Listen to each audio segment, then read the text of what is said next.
18 horas. Notícias de Manaus, Amazonas, Brasil e do mundo. Agora na Mix. Legal, agora 6 horas em ponto em Manaus. Boa noite pra você na sintonia certa. Você sempre aí no melhor Mix do Brasil. Vamos juntos, hein? Com a equipe do 18 horas, com a equipe da Rádio Mix. Eu e ela, Karime Leão. Alô, Carlão. Boa noite. Boa. Muito boa noite pra você também, sintonizado aqui em 100,7. É isso aí. Estamos juntos a partir de agora até às 7 da noite, aqui no 18 horas. Mix. É claro, estamos aí sempre contando com a sua participação aqui no 18 horas, com o nosso WhatsApp que está aí à sua disposição, ok? Nosso WhatsApp é o 994887592. Participe você também. E tá valendo também a sua participação pelo YouTube, sua mensagem de texto. Para você que nos acompanha ao vivo agora pelo YouTube, tá valendo a sua participação também. A gente quer saber o que você pensa a respeito dos assuntos abordados aqui no 18 horas. Mix. Agora conferindo os destaques do programa 18 horas de hoje. Justiça solta os criminosos conhecidos como carimbadores. Eles transmitiam propositalmente o vírus da AIDS para crianças e adolescentes durante abusos sexuais. Ministério dos Transportes afirma que é possível a reconstrução da BR-319. Divulgada a nova pesquisa eleitoral para a Prefeitura de Manaus. Para 6:02, mais uma vez, uma boa noite para você na sintonia certa, você no melhor Mix do Brasil. Vamos conferir, hein, até às 7 da noite, esses e outros assuntos, outros destaques desta terça-feira, 11 de junho de 2024, no ar, mais uma edição do 18 horas. 18 horas. Olha só, hein, o Ministério dos Transportes chegou à conclusão mais do que óbvia, eu diria, viu, que é viável a total reconstrução da BR-319, que liga Manaus a Porto Velho, principalmente no trecho do meio, que compreende 500 quilômetros de extensão. É absolutamente viável, tanto do ponto de vista técnico quanto ambiental. É novidade para você, Pois Karine? é, né, Carlão? Meio que não é novidade para ninguém, pra né? ninguém, Mas essa conclusão aí, óbvia, é do grupo de trabalho da Rodovia Federal. Então foi uma conclusão lá de Brasília. A galera sentou, trabalhou, pesquisou, ok. O grupo foi criado no Ministério dos Transportes em novembro do ano passado e que envolveu aí a presença de vários órgãos federais, além de finalmente ouvir a sociedade civil do Amazonas e de Rondônia. Mas para que isso aconteça e se concretize realmente, de fato, é necessário empenho e cooperação entre múltiplos órgãos da administração pública para que o projeto seja implementado, e é aí que mora o perigo. Pois é. É preciso o envolvimento direto de 11 ministérios e outras 9 entidades, cara. E o fundamental, né, Carlão, aquilo que a gente sempre fala aqui, vontade política, que realmente, de fato, é o que não tivemos até hoje. Bem, o repórter André Meirelles, ele teve acesso aos documentos do grupo de trabalhos e tem mais detalhes pra gente. Ele conversa com a gente ao vivo agora. Boa noite, André. Então, existem elementos para garantir a viabilidade técnica e ambiental para a completa pavimentação da BR-319, não é isso? Muito boa noite, Karime, boa noite, Carlão, boa noite a você, ouvinte. Também internautas estão ligados aí no YouTube, canal YouTube, 18 horas. Olha, o ministro do Transporte, Renan Filho, disse que é possível realizar a recuperação da rodovia com ações de sustentabilidade. Olha, consta no relatório que os trechos sem pavimentação estão em condições precárias de infraestrutura e a falta de segurança e a manutenção é cara. Também considera que é pouca acessibilidade, consequentemente a menor presença do Estado acabam reforçando a criminalidade e até o desmatamento, né? O documento relaciona as exigências para serem cumpridas. Dentre elas está a adoção de inovações tecnológicas de monitoramento e também controle de passagens e outras. Inclusive, quem vai explicar isso pra gente é quem acompanha também toda essa situação, o senador Plínio Valério. Vamos acompanhar. Nossa trabalho vai ser propagar mundo afora, Brasil principalmente, de que não se trata de abrir uma estrada, mas de asfaltar. E ela, como eu disse também, já está cercada, são 28 áreas de proteção ambiental, federal, municipal, estadual, e o estudo diz o quê? Que vai precisar de 127 passagens, 172 passagens para os animais e 500 quilômetros de cercamento, e isso vai ser feito. Eu quero ver agora o que esses falsos mentalistas vão dizer. Portanto, para você, para mim, para nós do Amazonas, a notícia é muito boa, sim. A BR-319 foi aprovada e vamos começar a batalhar para que ela seja executada, começar o trabalho logo. Essa é uma das missões pelas quais serem colocadas aqui no Senado. Você está ouvindo 18 horas.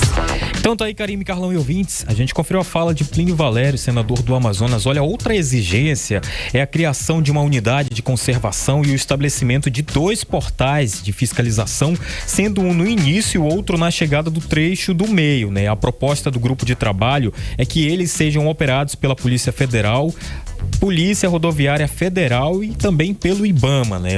E com 405 quilômetros de extensão, o trecho do meio, ele corresponde à área com maior adesamento vegetal, isso na BR-319, e a governança entre os vários órgãos competentes, e que é um dos principais desafios para o controle e monitoramento do ecossistema no entorno da rodovia, né? E aí vem a próxima etapa dos trabalhos, que já acontece no próximo mês, agora no caso julho, né? Quando vai ter início uma série de reuniões para a elaboração de acordos de cooperação técnica entre os Ministério do Trabalho e os demais órgãos envolvidos no empreendimento. E para o senador Eduardo Braga, isso é uma vitória do Amazonas, né? Essa tem sido a luta dele nos últimos 20 anos, e ainda segundo Braga, a BR-319 não é, como diz a ministra Marina, uma estrada para turismo ou passeio.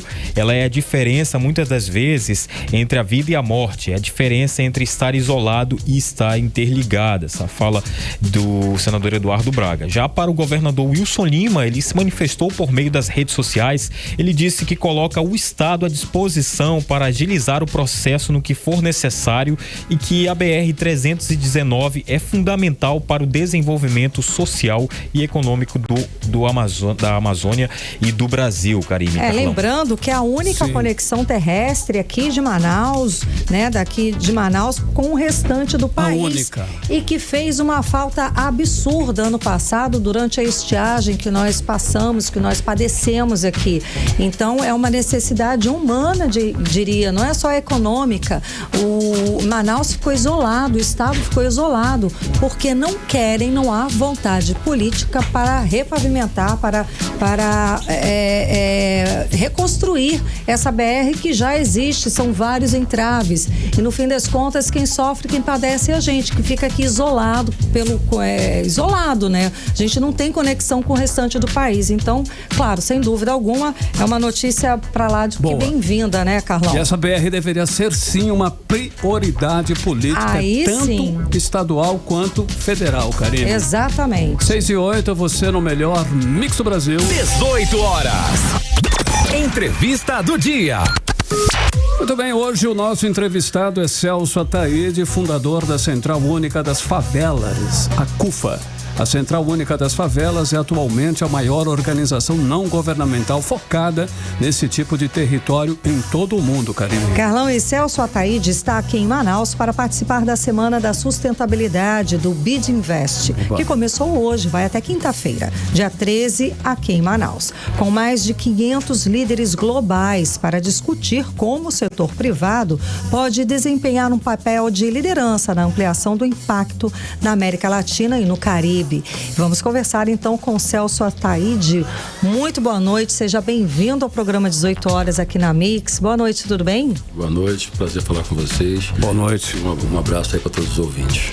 Tá ótimo. Então, a Central Única das Favelas hoje é uma holding e está se expandindo para o exterior. Como é que surgiu a ideia de apostar na favela como um grande mercado, numa potência econômica? Pois é, na verdade a gente existe há 27 anos, né? Então, eu fundei a CUFA há 27 anos atrás, no Rio de Janeiro, e o objetivo nosso era como é que a gente conseguia desenvolver aqueles territórios, como é que a gente conseguia levar educação para aquelas pessoas, como é que a gente conseguia levar um network para elas e como é que o Estado passava a ver aquelas pessoas como pessoas potentes, porque quando se falava em favelas, se falava em comunidades carentes. Então só se pensava na carência daquelas pessoas, a gente esquece que as pessoas movimentam a economia do país. Sem dúvida, e tem muitos talentos, tem muita arte, tem muito artista. Exatamente. Então, sim. A CUFA, então, ela começa a crescer, ela passa a estar nos 27 estados, quer dizer, nos 26 e mais no Distrito Federal, e hoje a gente está em 5 mil favelas, infelizmente, que o ideal é que não existisse favela nenhuma. Sem dúvida. Obviamente, mas já que existe, a gente precisa levar alento e alternativa para essas pessoas, e hoje a gente está em 51 países. Em 2015, então, eu me afasto da CUFA formalmente e monto uma hold. Então, na verdade, como se fosse o Banco Itaú, por exemplo, você fazer aqui merchan pro banco, banco. Que cria o Itaú Cultural. A gente é como se a gente fosse o Itaú Cultural que cria um banco para poder financiar as ações da instituição. Então hoje eu sou um conselheiro da CUFA e estou na Favela Hold, que é um grupo de empresas que fazem negócios nas favelas. E quando a gente pensa no empreendedorismo na favela, a gente pensa numa forma que a gente também tem de, através do capital, a gente levar desenvolvimento, levar riqueza e prosperidade para aquelas pessoas. E também tem um retorno, né? São empresas. Sim. As empresas conseguem ter esse lucro, conseguem ter esse retorno. Até porque na favela lucro não pode ser pecado, né? Nunca. A gente muitas das vezes a gente educa as pessoas das favelas a renunciar o dinheiro como se fosse pecado. A gente, na verdade, a gente quer abundância e não escassez. Chega de escassez. Então, as empresas têm que investir nesses territórios, porque na medida que elas investem lá, elas ganham dinheiro, obviamente, mas também deixam dinheiro, deixam emprego. As pessoas passam a ter se tem um empreendedorismo, passa também a ter a empregabilidade. A gente cria postos de trabalho fora dos grandes centros. Você imagina, tem cidades que você leva às vezes 3 horas para poder chegar no teu trabalho. Sim. Se você está trabalhando na tua comunidade, obviamente que você passa, na verdade, a não precisar gastar esse tempo todo podendo namorar mais com o teu marido ou esposa, estudar, fazer faculdade, ou simplesmente usar esse tempo para descansar. Qualidade de vida, né? Olha só, aqui no nosso caso, nas últimas 3 décadas, Manaus foi a capital que mais registrou aí o crescimento de favelas. O bairro Cidade de Deus, por exemplo, que fica na Zona Norte, é considerada a terceira maior favela do Brasil. Temos aí um mercado a ser desenvolvido, tem um potencial de trabalho ali interessante para ser feito. O que eu digo, mais uma vez, repetindo aqui para você, o ideal é que o Estado brasileiro tivesse a possibilidade de criar um grande projeto de habitação em que a gente na verdade, zerasse esse déficit habitacional, um projeto real de transporte, onde as pessoas, apesar de morar mais longe do trabalho, não sofressem apenas porque vai ter que pegar um ônibus, e também de segurança, né? Porque a gente também, na verdade, o fato de você criar alguns complexos habitacionais, como o da Coab, por exemplo, você faz isso às vezes uma área mais distante, mas você não cria nenhuma infraestrutura para aquelas pessoas ficarem lá. Sem dúvida. E mais do que isso, se não tiver um projeto de segurança real, o tráfico, a milícia vão acabar tomando a casa das pessoas. Então, mais uma vez, o ideal é que a favela não existisse. Quando você tem um crescimento muito grande de favelas, isso sempre vai estar associado com as desigualdades sociais, porque ninguém quer morar em favela na prática. O que os jovens querem é cantar pagode, ser jogador de futebol e dar uma casa para a mãe fora daqueles ambientes. As grandes referências de favela no país, eu não vou ficar citando nomes aqui, mas posso citar o Imperador, por exemplo, claro. que é o Adriano, adora... Jogador de futebol do Flamengo, sim, adora, ama a favela, mas ele mora na Barra da Tijuca. Então, assim, é um desejo também das pessoas ascenderem socialmente. Quando as pessoas estudam, quando as pessoas trabalham, elas querem ascender socialmente. E ascender socialmente significa também participar de outros estratos sociais e mudando de ambiente, inclusive. Por mais que você goste, então, se existe um número maior de 30 anos para cá de crescimento de favela, também há um empobrecimento também da sociedade. Então, eu acho que a forma de você evitar a criação de novas favelas é você construir equilíbrio na sociedade, porque realmente as pessoas precisam viver melhor e favela não é definitivamente o melhor lugar para as pessoas ficarem. Por isso as pessoas ficam lá por necessidade e não por opção. Por uma situação que sem opção mesmo, né? Agora, como é que está a implementação desse banco digital da Central Única das Favelas? Então, na verdade, eu não diria que seja da Central Única das Favelas. Na verdade, quer dizer, é como se a gente fizesse uma separação entre o que é a ONG, que é a CUFA, e a CUFA, em tese, cria uma holding, um grupo de empresas em que eu presido esse grupo, e parte dos recursos que vão para esta holding volta para a CUFA em forma de doação ou de participação. Posso dar um exemplo aqui. Hoje a Favela Holding são 27 empresas, uma delas é a Favela Log, que é de distribuição, e distribui a Amazon, distribui a Procter & Gamble, distribui uma série de outras empresas nas favelas. Quando a gente faz isso, a gente está, na verdade, fazendo com que uma série de pessoas de favela aprendam a fazer logística, aprendam a trabalhar nessa cadeia inteira, e ainda a CUFA criou um projeto para ex-apenados, ex-presidiários, que é um programa chamado Recomeço, de pessoas, homens e mulheres que querem recomeçar suas vidas, e toda essa mão de obra vai para a Favela Log. Então, são 2 trabalhos paralelos, um de business e outro de social. Eu não consigo fazer muita separação de negócios sociais para o social, porque quando a gente fala de social, parece que é a entrega de cesta básica. Mas vai meio além disso, né? Verdade, capacitação, estudo, é oferecer melhores condições, principalmente de estudo, para essa pessoa desenvolver, não é isso? Exatamente isso. Para mim, projeto social são qualquer projeto que permite que as pessoas possam mudar as suas perspectivas, porque a maior crise que uma sociedade pode ter não é a pandemia, por exemplo. A maior crise que uma sociedade pode ter é a crise de perspectiva. Quando você não tem mais perspectiva nenhuma, na verdade você joga a toalha. Nossa, tipo assim, não tem mais esperança, não tem mais perspectiva. É verdade. Acabou tudo. Então é preciso que a gente continue tendo, por mais dificuldade que a gente tem, é preciso que a gente continue essa esperança, essa perspectiva, possibilidade. Aquela reflexão, né? Ensinar a pescar, né? E não dar só o peixe, né? Essa reflexão simples, mas tem a ver. Olha, o senhor falou aí que a Central Única das Favelas agora é global, e vocês, inclusive, começaram as conferências que vão percorrer mais de 40 países. Qual é essa meta de internacionalização nesse processo aí? A gente começou essa parte de internacionalização da CUFA a partir de 2010. Em 2015, a gente fundou a CUFA Global em Nova York, com a sede no Bronx, e foi quando eu efetivamente me desliguei formalmente da CUFA e passei a assumir a holding.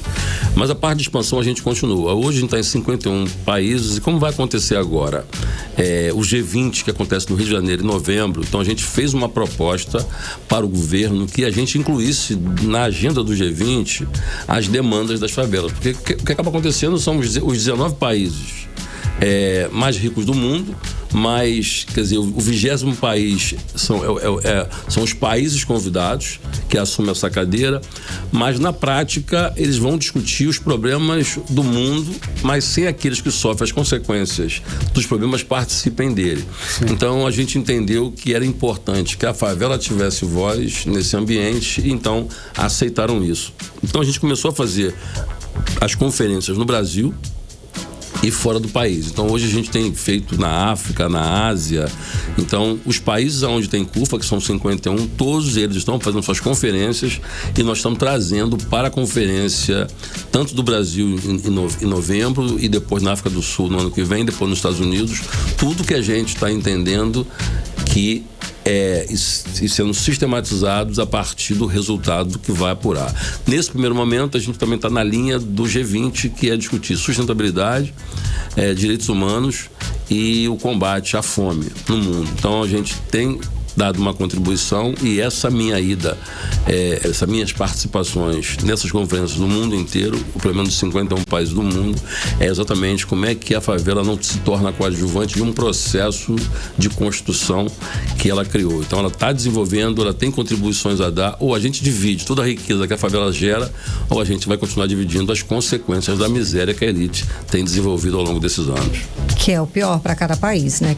Ou cada estado, lógico, que tem uma favela. Agora, vamos falar dessa semana da sustentabilidade, do BID Invest. O que podemos avançar da economia, dos assuntos e dos debates, na sua análise?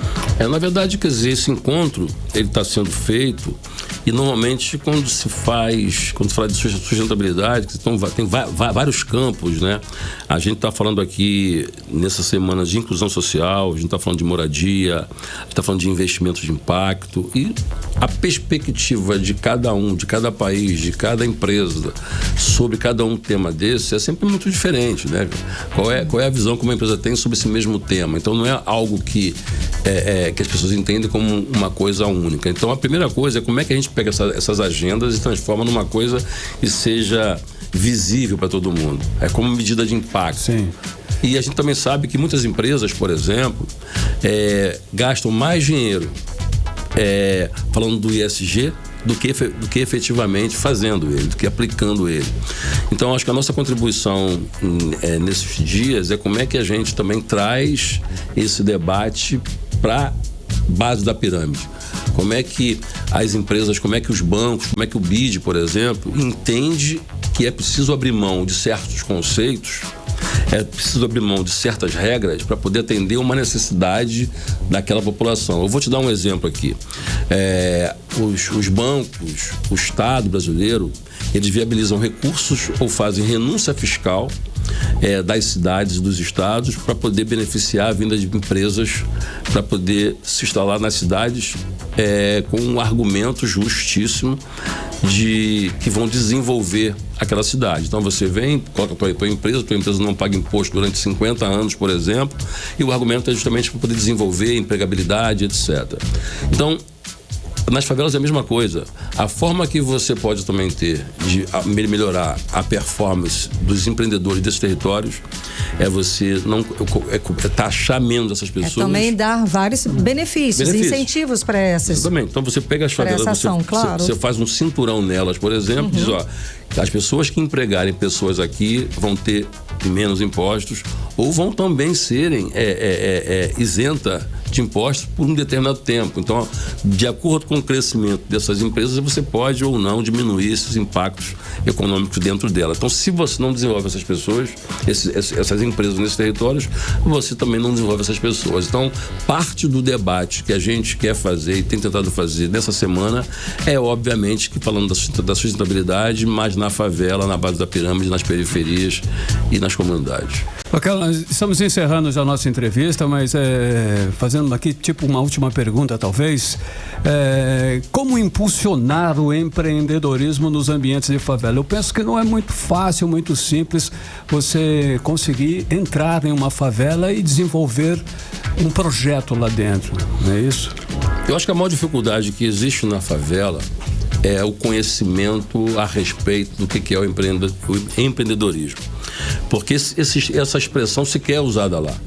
Na favela, você não ouve ninguém dizendo que eu sou empreendedor, sou uma empreendedora. As pessoas lá, elas falam que aqui eu me viro, aqui eu dou meu corre, faço os meus pulos. Isso fez com que a gente, inclusive, criasse a primeira escola de negócio na favela, que foi a CUFA e a Dom Cabral. E ganhamos um prêmio, inclusive, no ano passado, na Flórida, com essa escola. Quando você está numa favela, as pessoas começam a falar em network, stakeholder, match. Match na favela é outra coisa. Então, são expressões que representam coisas diferentes. Então, hoje, em 2022, eu ganhei o prêmio no Fórum Econômico Mundial como o empreendedor do ano de impacto e inovação global. Ou seja, é a favela mudando, na verdade, um pouco esse espírito, mudando esse olhar em relação ao que a gente pode produzir. Então, eu acho que a forma principal, a gente pode ter várias dores nas favelas que a gente pode mudar, que a gente pode ajudar. Mas eu acho que o principal é como é que a favela fala a linguagem do asfalto, como é que ela fala o asfaltês, como é que ela não apenas emociona as pessoas pelo sentimento, mas como é que elas também têm conhecimento para poder gerar os seus negócios e impactar de uma forma mais profissional. Isso só vai se dar a partir do momento que ela tenha plena convicção e, sobretudo, conhecimento em relação ao que é empreendedorismo e como é que ela pode melhorar o seu resultado, os seus negócios e as suas métricas. Sem dúvida. Agora, a gente teve uma participação pelo WhatsApp a respeito do tema. A gente pode rodar, vamos ouvir o que o Andrés Félix, ele enviou um áudio pra gente a respeito do assunto. Vamos ouvir? Salve Rádio Mix, boa noite, Félix aqui. O meu TCC na época foi sobre o empreendedorismo nos bairros, né? E na época a Zona Leste ainda estava crescendo e esse tema de hoje aí com o rapaz aí presidente das favelas aí, eu achei muito interessante, porque a gente percebe que aqui lá para a Zona Leste, os grandes atacarejos, as grandes empresas já chegaram. Só que chegaram sem trazer assim um progresso, como que a gente pode falar ali, uma parceria com as comunidades, entendeu? Negócio de um curso técnico, algo assim, apesar de já ter o CERT-SENAT ali, entendeu? Eu acho que vai ser muito importante esse projeto crescer aqui na cidade de Manaus para nós. Valeu! 18 horas. Obrigada, Andrés Félix. E é um assunto mesmo, porque de repente as cidades vão crescendo, as empresas vão chegando até as comunidades mais distantes, as favelas, mas não chega junto com um projeto de empreendedorismo, nem de um projeto social, não é isso? Desenvolve, né? Exato. Exatamente. Na verdade, eu sugiro que você, aqui a gente não vai ter muito tempo para poder falar, mas você pode entrar no site, por exemplo, da CUFA aqui, do Amazonas. Quem toca a CUFA aqui, o presidente da CUFA aqui no estado é o Alexei, também está fazendo um trabalho muito bom, e a gente também está começando a desenvolver as ações de empreendedorismo para cá. A Amazon está vindo para cá com a gente tem aqui, se vocês olharem, a gente tem aqui hoje 14 agências de viagens aqui em Manaus, que chama-se Vai Voando. Então tem uma série de negócios que a gente está fazendo e que a gente não dá muita luz, não tem muita mídia para isso, mas que a gente já está fazendo, são 27 negócios que a gente quer fazer aqui. E o que a gente acha que é importante é que esses empreendedores de alta renda, eles não olhem para as favelas como apenas pessoas que podem trabalhar para eles, mas eu acho que vai ser sustentável a partir do momento em que esses que moram nesses territórios, que conhecem esses territórios, sejam sócios mesmo. Nós estamos lançando agora um banco junto com o BTG, que é o Favela Bank. Então, eu não quero ser percebido pelo BTG, por exemplo, como alguém que pode ser o segurança do banco dele. Eu acho que o que é sustentável é quando a gente pega essas pessoas que consomem, que não vão apenas consumir, agora vão fazer gestão daquilo que elas consomem. E as empresas, em vez de chegar nesses territórios apenas pensando em como é que tira o dinheiro do bolso dessas pessoas, elas vão pensar como é que elas mudam a vida dessas pessoas a partir do empreendedorismo. Porque quando eu penso em empreendedorismo, eu não penso apenas como uma forma de ganhar dinheiro, mas como uma forma de você mudar a matriz econômica da favela, que a gente sabe que parte dela tem a ver com a delinquência e etc. Mas você muda isso a partir do momento que você gera renda, gera riqueza e tudo mais. Então, eu acho que ganhar dinheiro é uma forma de você impactar a sociedade, impactar o teu território, impactar a tua família, porque também você não vai fazer revolução sem dinheiro no bolso. Porque no país capitalista, ter dinheiro é fundamental. Sem dúvida. Muitíssimo obrigada pela sua presença, conversando com a gente a respeito de um assunto tão interessante, tão importante, que poucos conhecem, não é? Eu que agradeço a oportunidade, quero deixar um abraço aqui para todos da CUFA aqui do Amazonas, mas eu acho que o que é fundamental é isso, a gente precisa dividir essas riquezas para que a gente não tenha que dividir as tragédias. Sem dúvida, muitíssimo obrigado, uma ótima noite, bom trabalho, sucesso. Conversamos com Celso Ataíde, fundador da Central Única das Favelas, a CUFA. Agora 6h27, você está no melhor Mix do Brasil. Mix. Olha, 2 homens de 21 e 31 anos, conhecidos como carimbadores, estavam presos por transmitir o vírus da AIDS, o HIV, para crianças e adolescentes durante abusos sexuais, foram soltos nesta terça-feira, Karine. Pois é, Carlão, eles foram liberados porque cumpriram o tempo da prisão temporária, que é de 30 dias. A repórter Nathalie Moraes está acompanhando esse caso e conversa ao vivo aqui com a gente para atualizar essas informações. Boa noite, Nathalie. Então, eles só ficaram 30 dias presos mesmo e acabou. Conta pra gente o que aconteceu. Boa noite, Karine. Boa noite, Carlão. Boa noite, ouvintes do programa 18 horas. Esse foi um caso revoltante, né, demais. Karine? A gente, inclusive, a gente abordou esse assunto durante a Operação Carimbadores, deflagrada ainda no último dia 10 de maio, quando 2 homens acusados, de abusar sexualmente de crianças e adolescentes e transmitir de forma intencional o vírus do HIV foram presos. Só que agora, infelizmente, eles foram soltos. A Justiça aqui do Amazonas liberou o Rodrigo Santos e o Vitor Igor. Tudo isso pode ter acontecido, Karine, por conta de uma falta de solicitação da Delegacia Especializada em Proteção à Criança e ao Adolescente. Isso porque a delegacia deveria ter pedido a conversão da prisão temporária, que a prisão ali, eles passaram somente 30 dias na cadeia, para a prisão preventiva, onde eles seguiriam em regime fechado até o julgamento. Essa operação Carimbadores, gerou uma grande repercussão repercussão. Isso porque na época, né, quando o Rodrigo Santos e o Vitor Igor foram presos, eles já eram investigados há mais de 2 anos. E aí vieram à tona, Karime, Carlão, ouvintes, vários prints, várias informações, vários relatos, né, de possíveis vítimas, né? Inclusive da família deles, né? A gente falou aqui. Exatamente, Karime. Foi uma situação revoltante mesmo. Inclusive, a gente tem aqui o áudio de uma das vítimas. Esse áudio foi modificado, né, Karime? Porque essa pessoa teme ser identificada.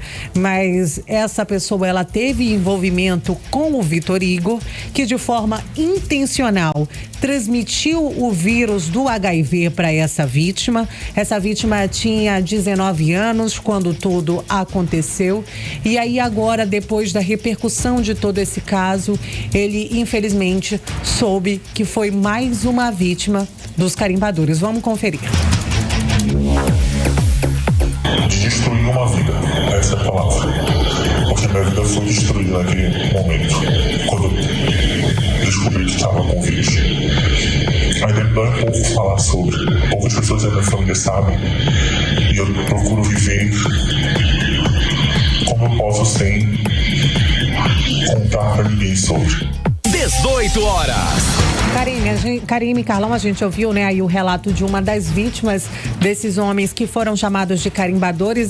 Esse nome, eles mesmos se denominavam dessa forma, Karime. Eles tinham um grupo ali no WhatsApp onde eles trocavam mensagens e compartilhavam as vítimas e possíveis vítimas. E eles se denominavam dessa forma como carimbadores, já que eles transmitiam o vírus aí de forma intencional. E aí essa soltura, Karime, acontece, vale a gente reforçar esse ponto, no momento de transição ali na DEPCA. Isso porque na época da prisão, essa operação ela foi deflagrada pela então delegada titular da época, que era a delegada Joyce Coelho, e hoje, né, quem está à frente da delegacia especializada em proteção à criança e ao adolescente é a delegada Juliana Tuma. E quando, né, a Secretaria do Sistema Prisional soltou hoje, confirmou para toda a imprensa que a soltura desses 2 homens, sequer a delegada tinha conhecimento de toda essa situação. Então, talvez uma falha ali na comunicação da Polícia Civil e o Judiciário acabou, né, facilitando aí a soltura desses 2 homens. Mas, por meio de nota, a Polícia Civil aqui do Amazonas informou, né, que esses 2 homens, eles cumpriram o prazo de prisão temporária, que havia sido encerrado, mas que as medidas cabíveis já foram tomadas para solicitar à Justiça aqui do Amazonas a conversão para o regime fechado. A nota também enfatizou o compromisso da Polícia Civil do Amazonas em proteger aí as nossas crianças e adolescentes. E a gente espera de fato, né, Karime, que saia com o tanto antes essa decisão da Justiça do Amazonas. Sem dúvida. Porque a gente está falando de 2 homens de alta periculosidade que ameaçavam crianças, adolescentes, que chegaram a fazer vítimas dentro de banheiros de shoppings, de terminais de ônibus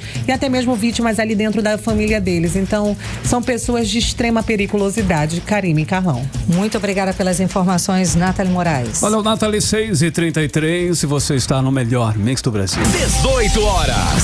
E seguimos para os bastidores da política local com Cíntia Blink. Cíntia, que já está aqui ao meu lado. Cíntia, boa noite, Cíntia. E aí, temos mais uma pesquisa eleitoral de intenção de votos para o prefeito de Manaus. Quais são os números? Alguma novidade, Blink? A gente não tem exatamente novidade no sentido de... Nós temos a Mamandel e Davi Almeida ali na frente, né? E isso a gente já tem visto desde o ano passado. Desde o ano passado, exatamente. Então, agora, o que a gente pode ter de novidade é saber como é que está flutuando esses números, como é que está crescendo, diminuindo, qual que é a tendência. A pesquisa aqui da Eficaz Pesquisa e Tecnologia, que ouviu 808 pessoas, lembrando que pesquisa eleitoral, a gente vê como se a eleição fosse agora, como é que seria ali o resultado. Margem de erro de 3,5. Na espontânea, traz pra gente de novo aquele dado de que 59,4%, quase 60% dos manauaras não sabem responder a pergunta em quem você quer votar, em quem você vai votar esse ano para prefeito de Manaus. Ou seja, apesar das preferências aparecerem, a maior parte da população, de acordo com o que a pesquisa conseguiu capturar aqui, não sabe em quem vai votar. E a gente tem visto realmente... Um número grande, as pessoas sem saber, né? Sim, esse 60% a gente já viu em outras pesquisas, né, de outros institutos acontecer. Então, realmente é por aí. Mas tem tempo. A gente sempre fala isso aqui, né? Tem tempo para escolha, ainda não começou de fato a campanha valendo, apesar do clima, quando você entra nas redes sociais desses pré-candidatos, o clima é totalmente de campanha. A gente só falta dizer mesmo vote em mim, mas fora o vote em mim, o restante tá gabaritando ali, carregando criança, comendo pastel, aquela coisa toda, tá tendo. Prometendo. Muitas promessas farei também, muito melhor e tudo mais. E aí, na estimulada, que é aquela que fala, né, as opções que tem, a Mamandel tá na frente, mas é um na frente empatado. O número dele é maior, mas quando a gente pega ali o percentual de empate, né, de margem de erro, a gente vê que tem um empate. A Mamandel com 28,5 e Davi Almeida, que é o atual prefeito, com 26,2, portanto empatados. Terceiro lugar, a gente tem aqui Alberto Neto com 14,4. Um terceiro lugar muito consolidado, porque ele tem 2 dígitos. Depois dele, o pessoal só tem um dígito, a não ser o branco e nulo, que esse aí ganha de muita gente com 11,6. Roberto Cidade está com 7,1. Marcelo Ramos, 4,5. Marcelo Ramos tem martelado aí esse 4, viu? Fica em 4 ponto alguma coisa. Wilker Barreto e Maria do Carmo, 2,2. Eles também não conseguem sair do 2 ponto alguma coisa, né? O que a gente tem visto. Aí, por hora, acho que esses são os números, mas acho que você tem mais coisa para me perguntar. Cíntia, com relação às pesquisas, a gente tem visto que o primeiro lugar está sempre, né, entre Amon e Davi, né? Não varia muito. De um modo geral, não tem variado muito essas pesquisas, né? Até agora, né, Carlão? Mas assim, esse 60% me faz pensar... Assim, tem essa margem aí que tá sobrando. Que é grande, né? 60% é muita gente. É verdade. E a gente pode ver surpresas, assim. Sim, pode ver, dependendo do que você falou, inclusive, né? Sair alguma coisa de alguém, né? Tem que tomar cuidado com isso. Né? Porque o que acontece? Como eles estão em primeiro lugar, tanto Amon quanto Davi, eles passam a ser os alvos. Falso em falso. Sem dúvida. Então, são os alvos. O tempo nesse momento é um problema pro Amon e pro Davi. Essa distância que a gente tá do dia do eleitor ir lá na urna, é um problema, porque esse tempo todo eles vão desgastando. Então, para quem tá lá atrás, esse tempo é maravilhoso. É verdade. Pode fazer toda a diferença depois. Exatamente. Bom, legal. Esperar pra ver, né, Cíntia? É isso. Karime, Carlão.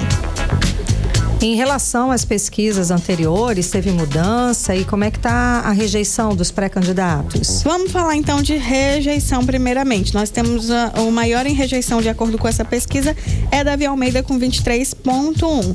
Lembrando que ele é o dono da cadeira agora, até que eu achei ok, viu? Porque praticamente 4 anos de mandato, 23,1, até que ele está se mantendo bem.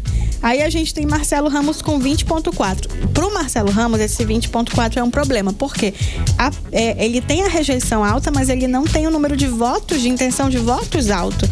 Então, tá difícil. Esse negócio de colar a imagem dele ao Lula, não, pela pesquisa que a gente está vendo, não está facilitando para a campanha aí de Marcelo Ramos. A Mamandel subiu aí na rejeição, o que não é exatamente bom, né? Você crescer. O bom é crescer lá no voto. Na rejeição é para ficar lá embaixo. A Mão tá com 12,7. Aí nós temos Alberto Neto com 6,9, praticamente metade do que o Amon tá fazendo. Só que o Alberto Neto, ele tá num terceiro lugar que, se você não tiver cuidado, pode dar problema, né? Então, esse 6,9 é promissor. Eu, no lugar de Alberto Neto, estaria assim, legal, esperança aqui. Dá pra trabalhar daqui, né? Se a pesquisa... Que de repente queima largada, né? Como você tá falando, muita tá lá na frente como preferência dos votos, depois perde o fôlego e a campanha ainda nem começou. Tal da gordura, né? É isso mesmo. O Alberto Neto e Maria do Carmo, 6,9 de rejeição. Sendo que Alberto Neto tá nesse terceiro lugar e Maria do Carmo tá naquele 2,2. Então, é bom não ter rejeição, mas é bom também ir bem na intenção de votos. E o Wilker Barreto com 5,7, o menor do índice de rejeição, a melhor posição aqui é Roberto Cidade com 4 pontos. Olha, isso. Agora você perguntou sobre como é que eles estão, né? De que mudanças ocorreram. Teve mudança? Oscilação. Teve sim, olha só. A MON tá conseguindo crescer, apesar de ser um crescimento pequeno. Todas as variações aqui foram pequenas. Acho que a única que foi maiorzinha foi a do atual prefeito Davi Almeida, que caiu de 27,1 para 26,2. Agora o AMON saiu de 26,9 para 28,5. O restante é quase uma linha reta de mudança, quase não teve. Alberto Neto, apesar de estar indo bem agora, ele caiu. Ele estava em 15,5 e está em 14,4. São 0, não sei quanto, mas enfim, a gente consegue ver a diferença por aqui. Roberto Cidade caiu de 8,5 para 7,1, então teve uma queda um pouquinho mais significativa, já que a gente está falando de tudo tão sutil.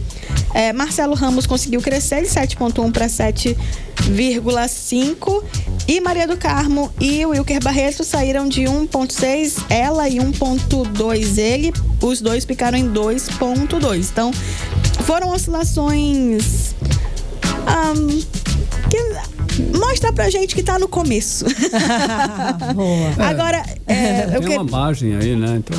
É verdade, tem uma margem, mas eu acho que essas pesquisas são importantes, mas ainda é muito cedo. Agora, eu não posso sair daqui sem falar sobre LDO, que rolou votação hoje lá na Câmara Municipal de Manaus, e a Lei das Diretrizes Orçamentárias. Por que é importante? Porque ela é o primeiro ensaio para saber como que a gente vai usar o dinheiro da cidade no ano que vem.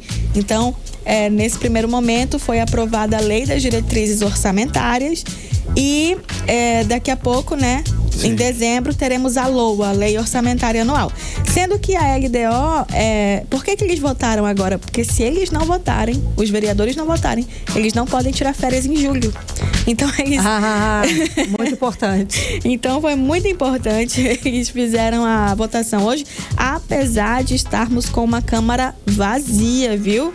Câmara tem ficado com poucos vereadores, coisa de 20, tem quórum suficiente, mas a Câmara não está tendo o número de vereadores que deveria ter, especialmente quando a gente está falando de dinheiro da cidade. Então, é uma votação muito importante para ter gente faltando. E a gente está de olho nisso, viu, vereadores? A gente está vendo que tem gente faltando. É ano eleitoral, tudo bem, tem que fazer as coisas, mas você ainda é vereador, então tem que ir para remunerado, né? Sim, e para uma pauta dessa, você tem que ir real. Então, isso que tivemos e trago mais informação para você amanhã. Obrigada, Blink. Até amanhã. Cíntia Blink. 18 horas. Continue em 100,7, continue ligado, hein? Em Brasília, reunião, debate sobre Zona Franca de Manaus e reforma tributária. É importante esse assunto já para você aqui no 18 horas. 18 horas. E agora conferindo a previsão do tempo e temperatura para amanhã, quarta-feira. Com você, Karine. Previsão do tempo. Segundo informações do Clima Tempo, para amanhã a previsão é de sol com algumas nuvens. Deve chover rápido durante o dia e a noite. A mínima prevista é de 25 graus, a máxima pode chegar a 31 graus. As chances de chuva são de 15%. E a umidade relativa do ar fica entre 75% e 99%. Mix. Olha, o nosso Rio Negro subiu mais 2 centímetros de ontem para hoje, elevando o nível das águas no Porto de Manaus para 26 metros e 75 centímetros acima do nível do mar. 18 horas. Olha só, hein, o Mercadão, supermercado Baratão da Carne foi autuado pelo Procon nesta terça-feira por vender peixes com pesos diferentes dos apresentados nas balanças. Olha aí, Karine. Pois é, a irregularidade foi identificada durante uma fiscalização na zona leste de Manaus, como explica o repórter André Meirelles. A A infração foi constatada durante uma fiscalização no supermercado Baratão da Carne, na zona leste de Manaus. A unidade foi autuada pelo Procon nesta terça-feira por vender peixes com pesos diferentes dos apresentados nas balanças. Segundo o diretor-presidente do Procon, Jalil Frache, as denúncias apontavam que o produto estava sendo vendido mais caro por conta da divergência de pesos. Durante a fiscalização, as duas balanças foram trocadas. Foi identificado que o mesmo produto teria 2 pesos, em balanças, e foi amplamente divulgado isso em rede social e etc. E o Procon e a comissão foram apurar. Os estabelecimentos eles não podem ter esse tipo de prática, e caso ocorra de um mesmo produto ter 2 valores diferentes, o consumidor tem direito a pagar o valor mais baixo. Então, é esse o trabalho que o Procon tem realizado nesse sentido. Também tem verificado a validade, tem verificado tudo que compete à defesa do consumidor quando ele chega no estabelecimento. Como disse no início, visando garantir a saúde e segurança da população. Para denunciar, a população pode entrar em contato com o Procon Amazonas pelos canais oficiais da instituição de segunda a sexta-feira, das 8 da manhã às 2 da tarde. André Meirelles para o 18 horas. Você está ouvindo 18 horas. Agora em Manaus, 6 horas e 45 minutos. Vamos para Brasília? Vamos lá, Brasília. Carlão. Vamos conversar com o nosso correspondente, o jornalista Carlos Eduardo Matos. Cadu, boa noite, Cadu. Então, teve reunião entre a bancada do Amazonas, técnicos da Cefaz, da Suframa, com o secretário extraordinário da Reforma Tributária, o Bernardo Api. Cadu, a pauta foi, é claro, uma aula sobre a Zona Franca de Manaus. Conta mais pra gente. Boa noite, Karime. Boa noite, Carlão. Boa noite, ouvintes do 18 horas. Karime, de novo, a bancada do Amazonas se reuniu com a equipe econômica do governo aqui em Brasília para marcar posição, insistir naquele encaixe mais adequado da Zona Franca de Manaus dentro da reforma tributária. Não dá para ser perfeito, tem que ser o mais adequado. Essa reunião de hoje, Karime, foi para tratar de um detalhe no projeto de lei complementar da reforma tributária, mas que faz toda a diferença para a gente. É o artigo 433, que trata, o 433 do projeto de lei complementar, tá? Ele trata dos percentuais de arrecadação do IBS, o Imposto de Bens e Serviços. IBS, ele vai agregar o ICMS, que é o imposto estadual, e o ISS, que é o imposto municipal. Então, esse artigo 433, ele diz o seguinte, Karime, quem vai dar a palavra final em casos para definição sobre percentuais de arrecadação vai ser o TCU, o Tribunal de Contas da União, e também um comitê gestor que vai ser criado nessa reforma. Para a Zona Franca é muito ruim, Karime, porque no momento em que um investidor, por exemplo, ele estiver interessado em montar uma fábrica aí em Manaus, ele vai querer saber, preto no branco, qual o percentual do tributo que ele vai pagar. E deixando o TCU para decidir, ele vai embora, com certeza, vai escolher outro estado para investir, porque é um emaranhado tributário. Como é que ele vai resolver essa questão? A reforma tributária é para simplificar. Se a Zona Franca não simplifica, como é que vai ser, né? Então, essa insegurança jurídica, ela pode fragilizar a Zona Franca de Manaus lá na frente. E outro ponto, Karime e Carlão, é a contrapartida das empresas instaladas no polo industrial de Manaus. A gente sabe que as empresas recebem incentivo fiscal, mas há contrapartida. Elas têm que repassar recursos para financiar a UEA, o Fundo de Tecnologia, o Fundo de Apoio à Micro e Pequena Empresa. Então, o artigo 433 também mexe nisso. Do jeito que está, esses fundos e também a UEA vão perder dinheiro. Isso, claro, é muito preocupante. Então, essa reunião foi proposta pelo coordenador da bancada, o senador Omar Aziz, e eu trouxe um trecho da fala dele após a reunião. Vamos ouvir. É uma transição que não é feita do dia para a noite, ela demora anos para essa transição. Então você hoje, para ter um fundo de compensação, a Secretaria de Fazenda está fazendo esse estudo. Pediu um prazo um pouco maior, aí até o deputado Paulo Deney e os outros deputados sugeriram que fosse até final de junho essa proposta viesse. Esses números não é uma coisa que você diga bem assim, começa hoje, não. Como tem uma transição na PEC, não é do dia para a noite que você vai saber quais são as perdas. Mas existe aí também uma possibilidade muito grande daqueles 5% de produtos que nós perdemos competitividade também volte com essas leis complementares. Nós estamos discutindo isso com o Ministério da Fazenda e os parlamentares na Câmara primeiro vão ter essa tarefa de a gente poder, mas a questão do fundo não é só o fundo. O fundo é a UEA, é o FTI e é o outro, qual é o outro? FMPS. Então, esses três também, eles com a criação do IBS saem. Então, nós temos que ver essa questão também. 18 horas. A gente acompanhou a fala do senador Omar Aziz a respeito dessa difícil equação entre reforma tributária e Zona Franca de Manaus. Cadu. O problema continua, né, Karine? Não dá pra cochilar aqui em Brasília, não tá tudo resolvido. Essa costura precisa ser feita logo, Karine, porque a previsão é votar a regulamentação da reforma tributária até o dia 15 de julho. Eu duvido, viu? Mas é possível que a equipe do Bernardo Api atenda no todo ou em parte dos pleitos da nossa bancada. Vamos ver o que acontece, porque vai ter outras reuniões aí para tratar desse mesmo assunto. Tem outras questões, viu? Tem outros artigos a serem definidos, mas o principal aí é esse artigo 433. Beleza. Karine Carlão. Cadê outro assunto? O governo federal acabou suspendendo o leilão do arroz. Um dos motivos é a suspeita de favorecimento de empresas ligadas ao secretário de Política Agrária, que é o Nery Geller. Cadê o Nery? O que aconteceu com ele? Como é que ele tá? Ele saiu do cargo? Conta aí pra gente. Olha, Carlão, essa é a nova crise do governo Lula, viu? Sim, Todo mundo achou que o problema era só falha técnica, mas pelo visto não era só isso, não. Surgiu uma outra polêmica na mídia, que é a suspeita de que o sócio da empresa que intermediou o leilão da Conab seria o advogado do deputado Nery Geller. Ele que é secretário de Políticas Agrárias do Ministério da Agricultura e o cara responsável pelo leilão.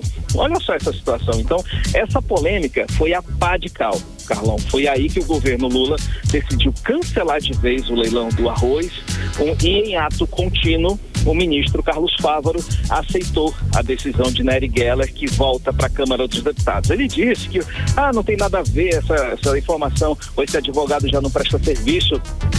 E aceitou a demissão do cara? Claro que tem bronca nessa história, né?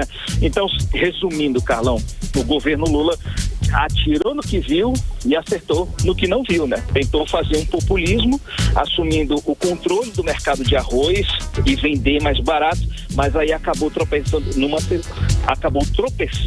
numa sucessão de falhas, que começou lá atrás, ao não verificar quem estava arrematando os lotes, uma loja de queijos, uma sorveteria, uma locadora de veículos, enfim. Então, pelo visto, essa estratégia de comprar arroz importado, vai pro beleléu. Acho que até foi melhor assim, viu, Carlão? Porque imagina se esses escândalos não viessem à tona. Com certeza essas empresas não iriam entregar o arroz. Sim. Como é que elas fariam isso? Sem dinheiro, Carlão. Volto contigo. Nossa. Beleza. Nossa, não tem nem o que dizer, né? É uma falcatrua atrás da outra. Cadu, obrigada pelas informações, Cadu. Até amanhã. Valeu, gente. Um abração. Tchau, tchau. Valeu, Cadu. Um abraço. Agora 6h52, você no melhor mix do Brasil. 18 horas. Olha só, hein? 2 homens e uma mulher foram presos em Manaus em investigação sobre estelionato com esquema de pirâmide financeira, hein, Karine? Ainda tem isso ainda, hein, Karine? Carlão, o grupo movimentou 15 milhões de reais, tá? Só, não é pouco dinheiro não, tá? Quem tem os detalhes dessa ação policial é a repórter Nathalie Moraes, que traz os detalhes pra gente.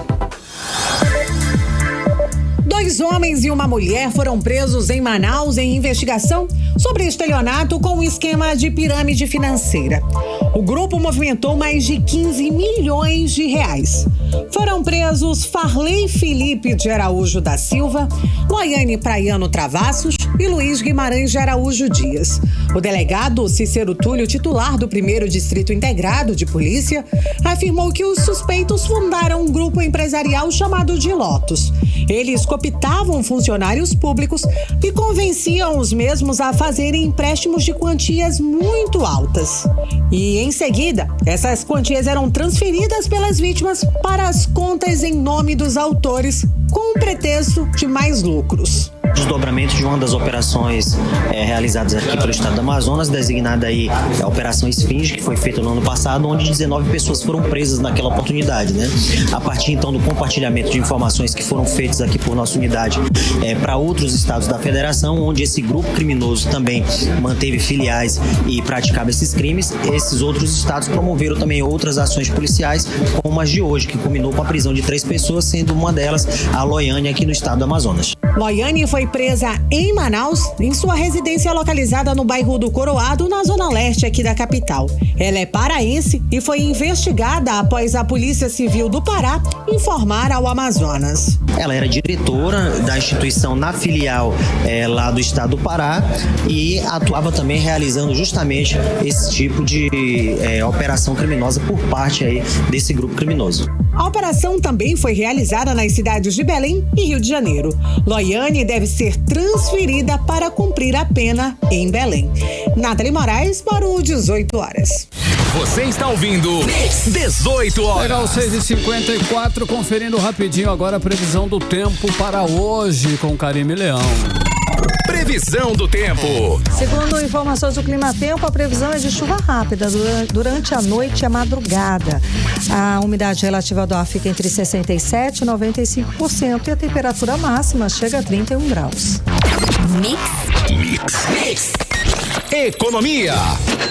Legal, conferindo os indicadores econômicos de hoje. O dólar fechou o dia em alta de 0,07%, comercializado em R$ 5,36. O euro fechou em queda de 0,13%, cotado a R$ 5,75. O Bitcoin fechou desvalorizado em 0,58%, comercializado a R$ 373.176. O Ibovespa fechou em ligeira queda de 2,6%.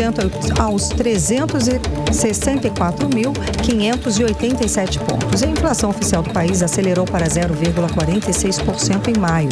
A alta nos preços foi puxada pelo grupo de alimentação e bebidas, que subiu 0,62% na comparação com abril. Resultado dos impactos da chuva do sul do país, que ainda devem ser sentidos nos próximos meses. Mix. 18 horas. Esporte. O giro esportivo, Cid Soares na área.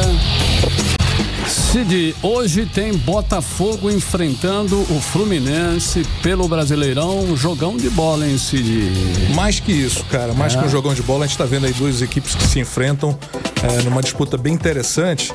E o jogo começa já às 7 da noite. O terceiro colocado do Brasileirão, Botafogo, tá buscando pelo topo da tabela. É o glorioso. A equipe vem de uma sequência de partidas fora de casa, com classificações na Libertadores e na Copa do Brasil. E além de uma vitória inédita sobre o Corinthians na Neoquímica Arena. E o Fluminense ocupa a 15ª posição, né, com 5 pontos e busca reagir no Campeonato Brasileiro após dar atenção especial para a Conmebol Libertadores. Na última rodada, o tricolor empatou em 1-1 com a Juventude no Maracanã e foi vaiado pelos seus torcedores. Portanto, é um jogo que realmente os dois vão buscar ganhar de qualquer maneira. Tá valendo muita coisa isso aí. E olha, torcedores do Valência foram condenados a 8 meses de prisão por insultos racistas a Vini Júnior, que a gente já vinha falando desse caso há muito tempo, né? Isso em maio de 2023. E a notícia foi divulgada pela La Liga ontem. O Vini Júnior usou as redes sociais para revelar que foi muitas vezes induzido a desistir da sua luta contra a discriminação, mas garantiu que jamais desistirá e espera por novas punições. A postura dele destacou o atleta ainda mais, e os novos comentários saindo hoje, inclusive quentinho, sobre este assunto, é que ele se torna maior do que seria só com a bola de ouro. Portanto, é um nome aí que está realmente muito bem visto para a bola de ouro. O atacante do Real Madrid teria hoje, o valorzinho dele tá pouco, olha, 180 milhões de euros. Algo em torno de 1,3 bilhão de reais. É a mesma quantia atingida somente por duas figuras, que é o Neymar e o Messi. E o Amazonas, agora vamos chegar para cá, para nossa área, iniciou sua preparação para o duelo contra a Chapecoense de Santa Catarina, que acontece nesta próxima quinta-feira, dia 13, às 8 da noite, seria na Arena da Amazônia, mas o clube solicitou uma mudança para o Carlos Zammit e a CBF já acatou. Também a notícia quente, saída hoje. A partida será válida pela 10ª rodada do Campeonato Brasileiro, Série B, e a Onça Pintada é a 12ª colocada, somando aí 11 pontos. E olha, após se despedir do Cássio, né, e está perto de perder Carlos Miguel, o Corinthians continua mapeando o mercado em busca de um novo goleiro. Na mira tem o Santos, ex-Flamengo, e o Jorge, revelação aí do Vasco, que atualmente defende o Novo Horizontino. A diretoria do Timão já iniciou conversas com o Jorge, que tem a preferência por ser mais experiente que os outros goleiros que Antônio Oliveira tem à disposição. E olha, depois de amanhã, quinta-feira, Palmeiras recebe o Vasco pela 8ª rodada do Campeonato Brasileiro. Esse duelo vai rolar no Allianz Parque e a bola vai rolar às 8h30 da noite, nosso horário aqui, na 7ª colocação do torneio. O jogo é fundamental para que o time de Abel Ferreira não perca contato com o pelotão da frente, com 11 pontos a distância para o líder Flamengo, que está com 3 pontos. Outro ponto importante para o jogo ficar por conta da situação como mandante. O Palmeiras ainda não venceu seus jogos em casa na atual edição do Campeonato Brasileiro. Em 3 jogos, foram 2 derrotas e 1 empate. Meninos, era o que tínhamos para hoje. Beleza, muito obrigada, e até amanhã. Até amanhã. Valeu, Cid, até amanhã. 18 horas. E seguimos direto para o Editorial 18 horas. Editorial 18 horas. E o Polo Industrial de Manaus fechou o primeiro trimestre desse ano com faturamento de 47,43 bilhões de reais. O número indica crescimento de 7,3% na comparação com o mesmo período de 2023. Em dólar, o resultado de faturamento do PIN também foi positivo, 9,53 bilhões de dólares entre janeiro e março deste ano, um crescimento de 10,54%. Todo esse crescimento também indica um aumento de receitas para o Executivo Estadual, que de janeiro a maio deste ano foi de 12,8 bilhões de cruzeiros, ou quase 1,4 bilhão de reais a mais do que no mesmo período do ano passado.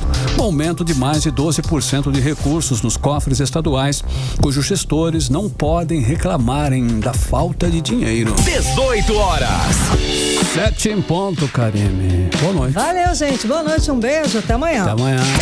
Você ouviu 18 horas. As notícias do Brasil e do mundo. De volta amanhã.